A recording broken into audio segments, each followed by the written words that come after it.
Welcome. I am Pastor Kyle. I am so glad that you chose to join us today. We are going to be in the book of Judges. But before we do that, just one last quick announcement.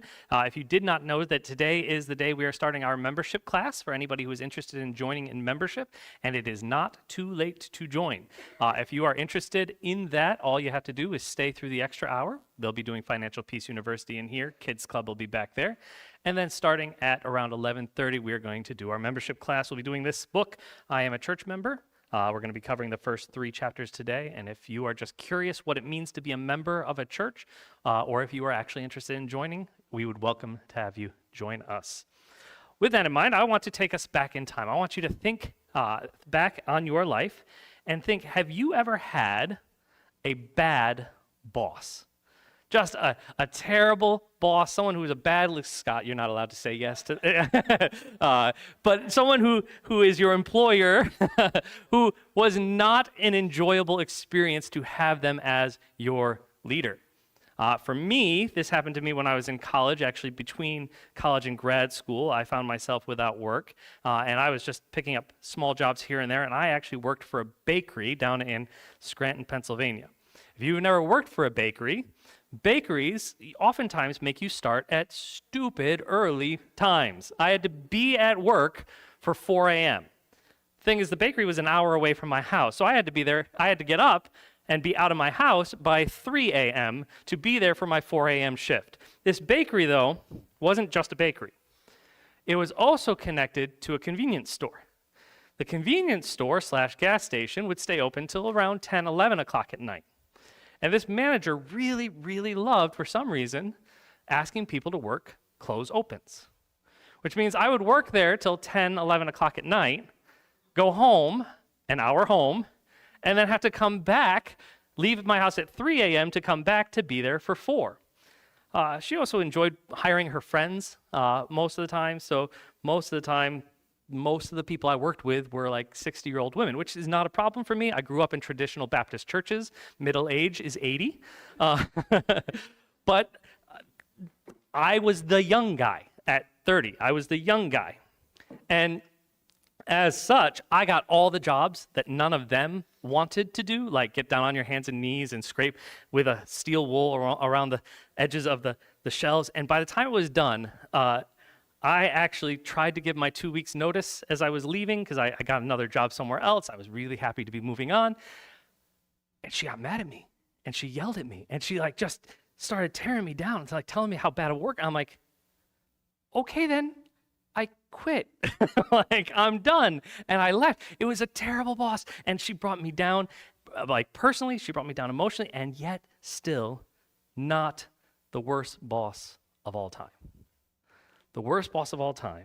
Bad leadership can lead you to some pretty terrible places, and that's what we're going to see in the book of Judges today. If you have not been with us up till now, let me just bring you up to speed. We have seen a few themes that have crept up. We are in chapter 9, and so far we have seen that the person that we really should want leading us in our lives is God. Through the Israelites keep turning to different humans to lead them, and even still not even obeying what God has called them to do through those leaders. Really, the person that they should have wanted from the get-go is God. And that is a theme that actually continues past Judges. You're going to see it in 1st and 2nd Samuel, 1st and 2nd Chronicles, even through the Kings, 1st and 2nd Kings. And we saw that when God gives us a command, we must obey 100%. Because consistently we have seen Israel make the decision to obey at about 70%. And what we've come to learn through watching their example is the idea that 99% obedience is 100% disobedience. And that has really caused problems for them as they've gone forward, and that's only going to get worse as we go. And then as Audrey did a great job last week laying out the second half of Gideon's life, what we've seen is that the nation of Israel at this point in their history is really starting to cycle downwards. With every judge, things seem to get a little bit worse and a little bit worse and a little bit worse. In fact, Gideon is oftentimes referred to as the watershed of the book. See, thinking that everything before him is generally good and everything after him gets generally bad. But watershed implies that everything was going up on one side and everything comes down on the other. And that's really not the case with the book of Judges. Everything started high and it has just been one step down after the next.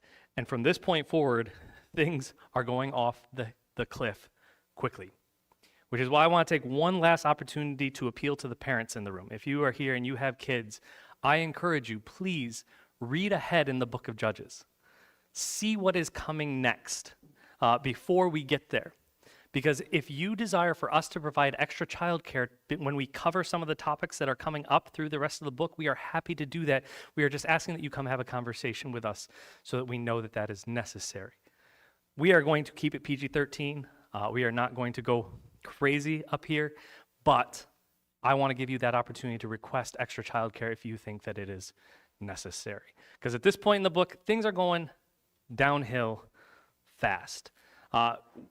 In fact, the next chapter, chapter 9, the one we're going to be talking about today, doesn't even move on to the new judge yet. We're going to be discussing a guy named Abimelech. Abimelech is the son of Gideon. We saw him come up briefly at the end of last week's chapter as Audrey was wrapping up. And what we saw was that Gideon had over 70 sons. Not 70 kids, 70 sons. So playing the odds of 50-50, he might have had upwards of 140 children because it said he had multiple wives. Abimelech is not one of them. See, Abimelech is the son of Gideon through his concubine in the land of Shechem. And it's very important to know as we start this chapter because it says, now Abimelech, the son of Jerubbaal, that's Gideon, remember his name Jerubbaal was one who contends against Baal, was given to him as a nickname. Abimelech, the son of Jerubbaal, went to Shechem, to his mother's relatives, and said to them and to the whole clan of his mother's family, say in the ears of all the leaders of Shechem, which is better for you, that all 70 of the sons of Jerubbaal rule over you, or that one rule over you? Remember also that I am your bone and I am your flesh. So the people of Israel loved Gideon, loved Jerubbaal. They thought he was one of the greatest leaders they'd had. In spite of his failures, in spite of his mistakes at the end, they loved him. And they were going to let one of his sons become king of Israel. And they naturally would have picked one of his firstborns, one of his natural sons, but Abimelech says to the people of Shechem, one of the main cities in Israel at this point in time, hey, I think you should let me be king instead. You should choose me to rule over you instead. Remember, I'm from here. All of Jerubbaal's, all of Gideon's other kids came from far away. You don't want one of those far away people. Remember, this is Israel. It's not that far away. One of those far away people ruling over you. You want one of your own, one of your flesh, one of your bones, one of you. Never mind that I'm not really one of his kids from one of his marriages, but I'm one of you. So pick me. Let me rule over you. And his mother's relatives, his in-laws, etc., they spoke all these words on his behalf in the ears of the leaders of Shechem. And their hearts inclined to follow Abimelech. For they said, he is our brother. He's one of us. And they gave him 70 pieces of silver out of the house of Baal Bereth, with which Abimelech hired worthless and reckless followers who followed him.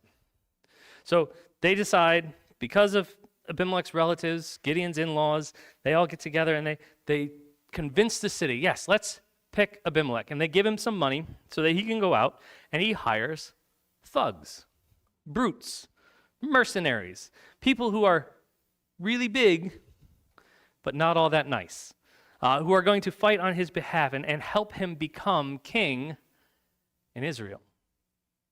And he went to his father's house at Ophrah and killed his brothers, the sons of Jerubbaal, 70 men on one stone. But Jotham, the youngest son of Jerubbaal, was left, for he hid himself. And all the leaders of Shechem came together, and all Beth Milo, and they went and made Abimelech king by the oak of the pillar at Shechem. So with these mercenaries, with these thugs that Abimelech has hired, he goes to where Gideon was from, Ophrah, and gathers all of his sons, 70 of them, and beheads every last one. Just mass slaughter of his family. One, Jotham, That's why I said at least 71, because he had 70 that have been killed, plus Jotham, plus then Abimelech, is the youngest son of Jeroboam. He was the last one that was left. He gets away. He goes and hides himself. And the leaders of Shechem come together. They make Abimelech king, and now the story can start. Because when it was told to Jotham, the one who gets away, he went and he stood on the top of Mount Gerizim, and he cries aloud and he says to them, "Listen to me, you leaders of Shechem, that God may listen to you." So Jotham here is about to give a story. And it's actually going to be a prophetic story. He's telling a story that is actually going to predict what's going to happen. So what he's saying is, listen to me so that maybe when you cry out for mercy, when you ask for forgiveness, maybe God will hear you. If you hear my story, if you listen to it, maybe God will take mercy on you. And here's the story that Jotham tells, right? The trees once went out to anoint a king over them. And they said to the olive tree, which would have been one of the best trees in Israel. Olive trees still grow there to this day. It's wonderful. Reign over us. But the olive tree said to them, shall I leave my abundance, by which the gods and men are honored, and go hold sway over the trees? So the trees get together. They ask the olive tree to be their king, and the olive tree says to them, no, I'm not going to be your king. Look, I was put on this earth for a purpose.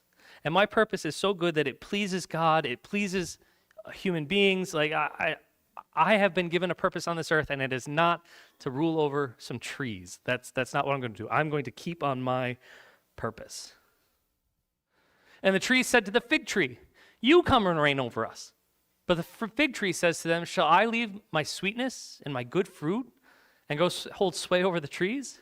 And the tree said to the vine, you come and reign over us. But the vine said to them, shall I leave my wine that cheers God and men and go hold sway over the trees? But so both these other trees, fig trees, vines, grapevines, say to them, no, we have been given a purpose. We provide sweetness. We provide good things, good wine that cheers God and men.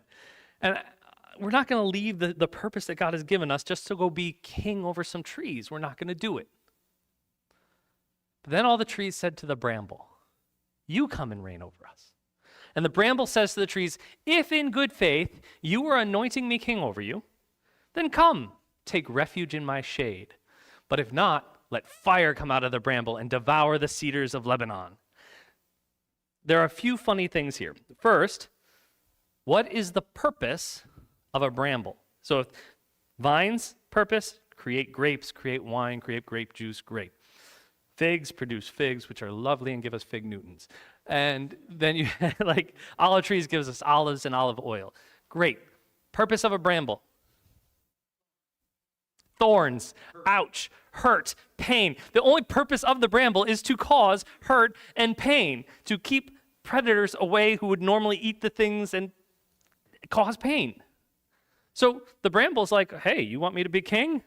You want to bring pain into your life? That's what I do. I bring pain. That is my whole purpose. So let's bring some pain. In fact, if you don't make me king, I'm going to bring fire on you. And I'm going to burn you down. I'm going to burn you down and devour it like the cedars, like a forest fire, just clearing house. While the others are like, no, we have a purpose. We're more important. We're not going to go be king. He's like, nope, you better make me king, or there's going to be major hurt. Now, therefore, Jotham's going to give the meaning behind his story. He says, if you acted in good faith and integrity when you made Abimelech king, and if you have dealt well with Jeroboam and his house, and have done to him as his deeds deserved, the writers in the room are about to cringe like crazy because he has this long, interjected paragraph, not even just a sentence, but a whole paragraph. Because if you've treated Jeroboam and his kids well, because my father fought for you and risked his life and delivered him from the hand of Midian, and you've risen up against my father's house on this day and have killed his sons, 70 men on one stone, and have made Abimelech the son of his female servant king over the leaders of Shechem because he is your relative. Like, we all know what you did. He's reminding them, you kind of haven't treated Jeroboam well. You really haven't treated his kids well. At least I don't consider the mass murder of 70 of his sons to be treating him well. But if you think in good faith that you have, you have done right by Gideon. Now then, if you have acted in good faith and integrity with Jerubbabel and with his house this day, then rejoice in Abimelech, and let him also rejoice in you. I wish you nothing but the best," he says. "But if not, if you have not treated Gideon well, if you have not treated the sons of Gideon well, then let fire come out from Abimelech and devour the leaders of Shechem and Beth Milo. And let fire come out from the leaders of Shechem and from Beth Milo and devour Abimelech." And Jotham ran away and fled and went to Beer and lived there because of Abimelech, his brother. So Jotham delivers this story, which is meant to be prophetic. And he says, look, you have not treated Gideon's family well. Gideon's family deserved honor. You have murdered 70 of his sons. This is not okay. And as a result, if you make Abimelech king, if you follow Abimelech as your king, things are going to go badly for you. In fact, what's going to happen is Abimelech is going to serve as the destroyer of Shechem, the ones who put him in charge. But Shechem is also going to serve as the downfall of Abimelech, the one that they put in charge. And then this is an interesting thing right here at the end. And Jotham runs away and fled and went to Beer and lived there because of Abimelech, his brother. The thing that's interesting about that is when you look at the history of Shechem, this city. We saw this if you were here during our Joshua series, and if you want to go back, you can check. They're all online. What we saw was that Joshua actually established the city of Shechem towards the end of the book. Shechem was originally designed and created as a city of refuge. It was actually meant to be a place that if somebody was in trouble and needed to be safe from mobs that wanted them dead, Shechem was the place they were supposed to go to for safety. Shechem was the safe place. And now, because of Abimelech, and because of the people and the leaders of Shechem, the one who actually needs the protection, the one who needs protection from the mobs who want him dead, has to flee from Shechem, run away from Shechem to go find safety elsewhere. And Abimelech ruled over Israel for 3 years. And God sent an evil spirit between Abimelech and the leaders of Shechem. Jotham's prophecy is coming true. And the leaders of Shechem dealt treacherously with Abimelech, that the violence done to the 70 sons of Jerubbabel might come and their blood be laid on Abimelech, their brother, who killed them, and on the men of Shechem who strengthened his hands to kill his brothers. God is blessing, and God is making Jotham's prophecy come to fruition. They are now starting to quarrel, Abimelech and the leaders of Shechem. And the leaders of Shechem put men in ambush against him on the mountaintops. They're actually starting to go out to battle against their own leader, their own king. Civil war is breaking out in Israel. And they robbed all who passed by them along the way. And it was told to Abimelech. And Gaal, the son of Ebed, moved into Shechem with his relatives. And the leaders of Shechem put confidence in him. And they went out into the field and gathered the grapes from their vineyards and trod them and held a festival. And they went into the house of their God and ate and drank and reviled Abimelech. A few different things here. First, Gaal, this new guy, shows up in town. He's got a big family, and everyone kind of likes him. Everyone really thinks that he's got some potential. So they start putting their trust in him, their confidence in him. They start making him a leader, and they all go out and they gather the grapes. It's harvest time. It's basically Thanksgiving in Israel. And they go in and they drink at the house of their God. Notice the lowercase g here. That's not a mistake. The writers of the ESV in particular are trying to point out the fact that this is not the God of the Bible. We are already 3 years into Abimelech's rule seeing idolatry creep back into the habits of Israel. And they ate and drank, and together they reviled Abimelech. They're talking bad about their boss, right? They're getting a little drunk, they're getting a little tipsy, and everybody's starting to talk about how much they really don't like this Abimelech guy. And Gaal, their leader, the son of Ebed, says, "So who is Abimelech anyway? Who is Abimelech? And who are we of Shechem that we should serve him? Is he not the son of Jerubbabel? And is not Zabel his officer? Serve the men of Hamor, the father of Shechem. But why should we serve him? Would that this people were under my hand. Would if I was in charge, things would be different. then I would remove Abimelech. And I would say to Abimelech, increase your army and come out. He's saying, let's go, Abimelech, let's fight. Make me the leader, and I will fight on your behalf. I will get rid of this Abimelech guy that we all hate. Let's get rid of him. I'm not scared of him. He's drunk. He's like, I'll go to battle. And when Zebul, again, he just pointed this out, Abimelech's officer, the ruler of the city, hears the words of Gaal, the son of Ebed, his anger was kindled. And he sent messengers to Abimelech secretly, saying, behold, Gaal, the son of Ebed, and his relatives have come up to Shechem, and they are stirring up the city against you. Now, therefore, go by night, you and the people who are with you, and set an ambush in the field. So he warns Abimelech what's going on. He says, look, there's an insurrection coming up. They're going to foment insurrection against you. They're going to come after you.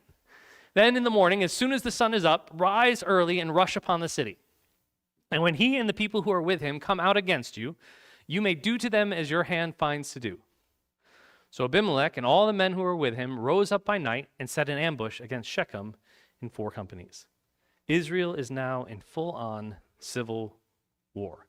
Shechem, one of its cities, is fighting against Abimelech, the king in Israel.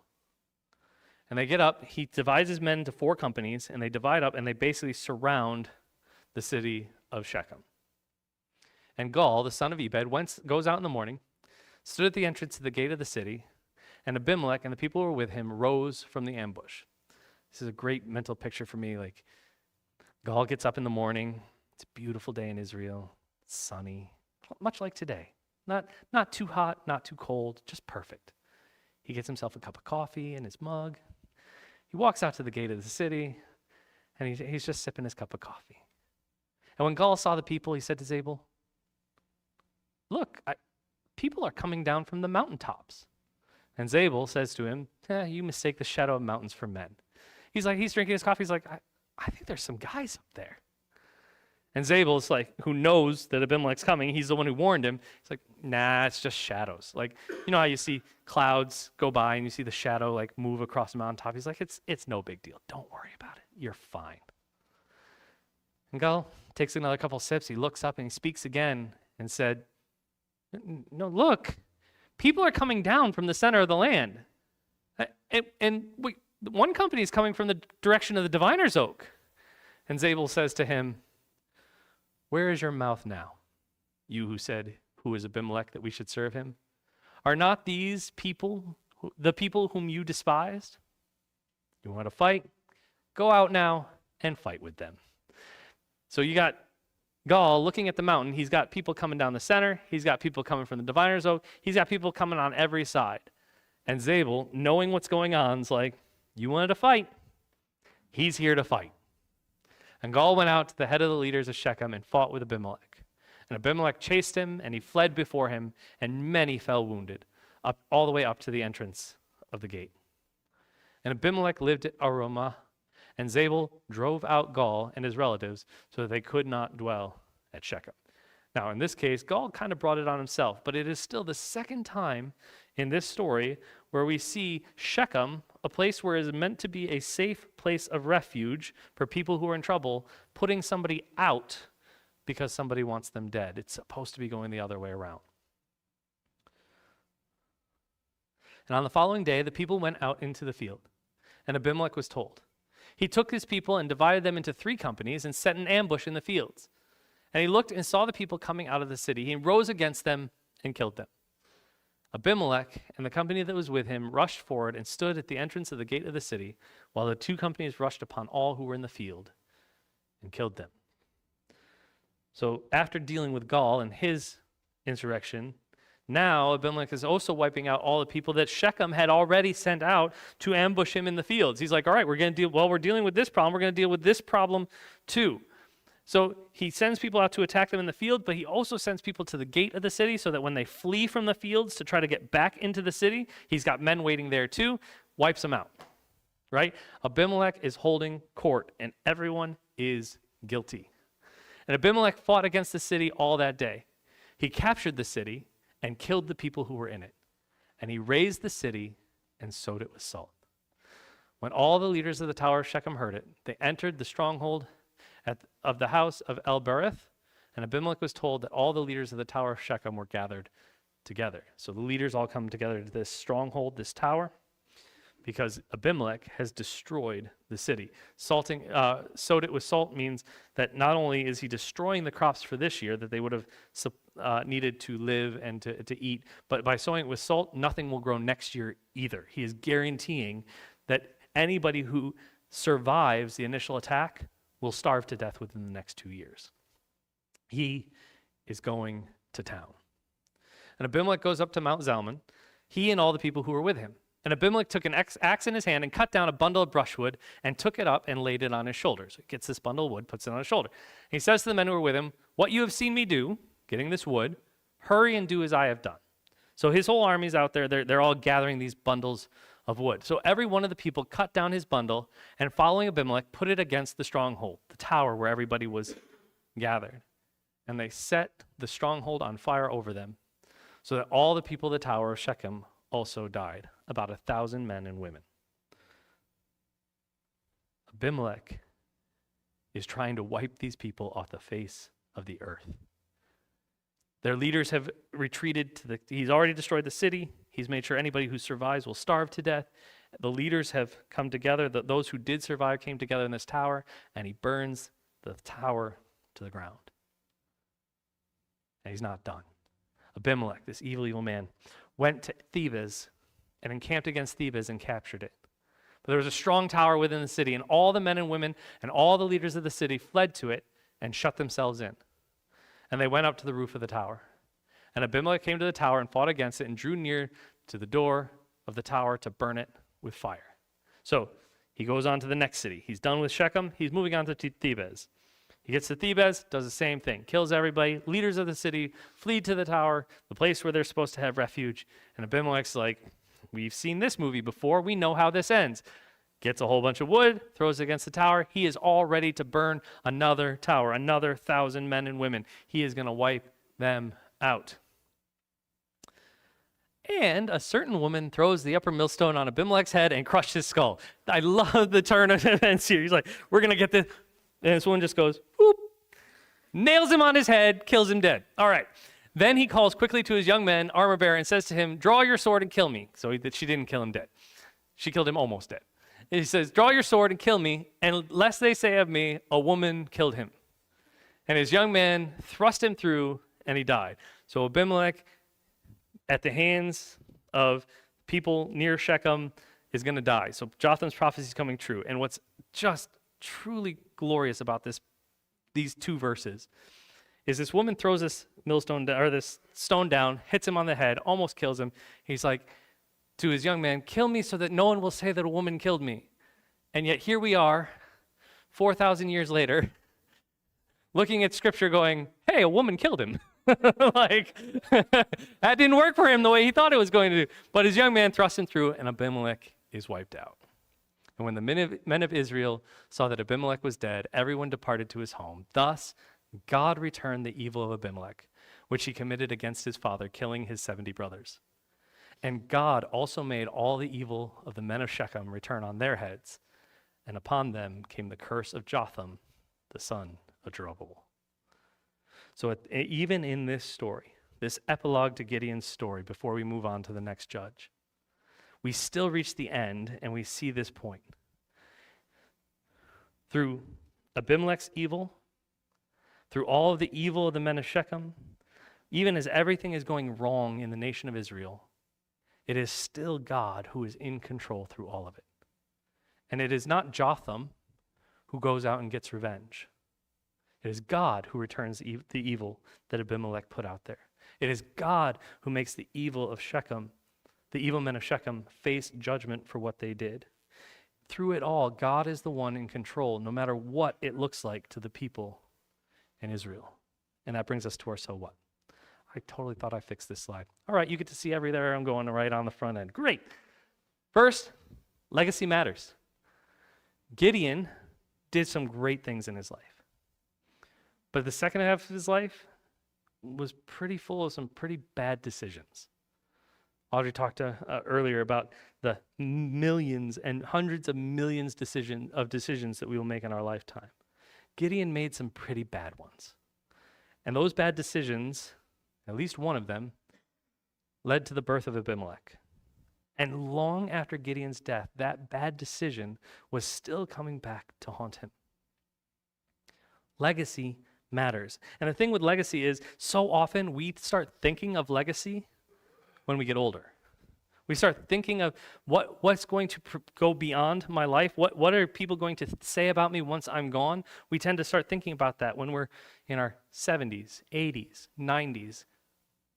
But the reality is, you are making decisions right now that will affect the rest of your life. Teenagers, you make decisions as teenagers that will affect the rest of your life. Young adults in your 20s, 30s, you make decisions that will affect the rest of your life.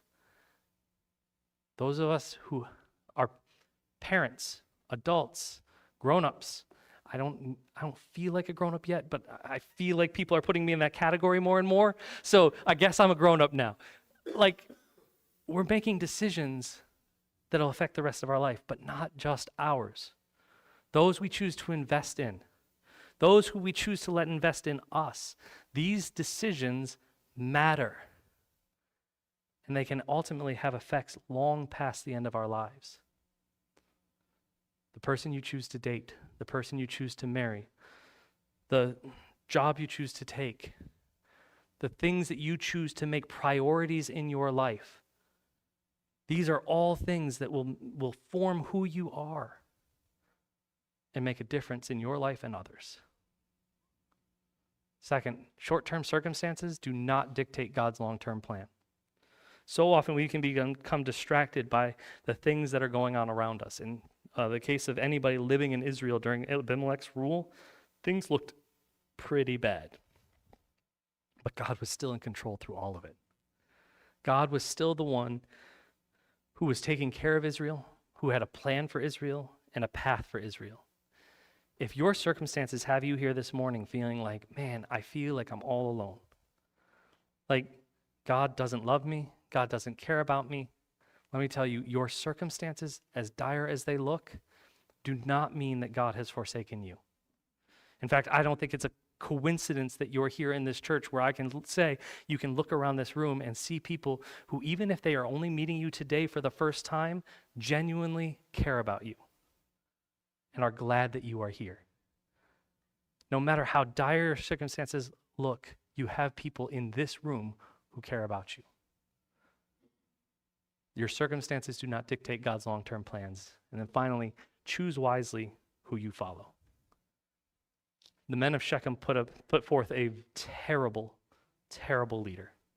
Someone who was not equipped or ready to lead them towards a God-honoring society. And what it ended up doing is plunging Israel into a civil war that cost thousands and thousands of lives. I am not saying that we are going to make that bad of a decision this week as far as leadership is concerned, but do know that the people you choose to allow into your life to tell you where you're going, what you're doing, whether that be your pastor, your church leadership, your boss at work, where you choose to work, choose wisely whom you choose to follow. Because at the end of the day, the person you're following is the one who chooses where you end up. I really wish all these sermons didn't end on like such a low point, but we are in the book of Judges, and that was what happened. So next week I'll try to come up with a joke or something. I don't know. But would you pray with me as we just round this out? God, I thank you that you give us stories like the book of Judges to remind us that you are still in control. You are still the God of the universe, even when everything seems to be just flying off the handle. Father, I pray that we can learn from others' mistakes and just learn to cherish you and choose to make you the leader. Choose to follow you and to put you first in our lives. Father, if we're going to make hundreds of millions of decisions in our lives, I pray that we would choose to put you first in every single decision we make. Because, Father, you want what's best for us, and we truly believe that. So let us choose what you want for us, even above what we want for us. Let us choose the leaders you want before we choose the leaders we want. And Father, we choose a relationship with you before anybody else. Pray these things in your Son's name. Amen.